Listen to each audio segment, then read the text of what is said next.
Ayan, titignan muna natin yung ating mga unit. Ayan, magandang umaga po pala sa lahat ng aking mga followers at sa lahat ng mga kabrera. Ayan, sa aking mga masusugid na tagasunod. Ayan, ito yung lugar kung saan kami nagawa. Ayan, nagpipintura. Ayan, itong maaga pa at wala pang mga tao. Paparating pa lang, nag-aga na tayo ng punta dito para makauna. Yun, ayan yung mga pinipinturahan.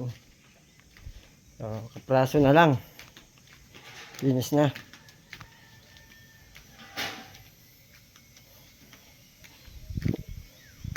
Yun oh.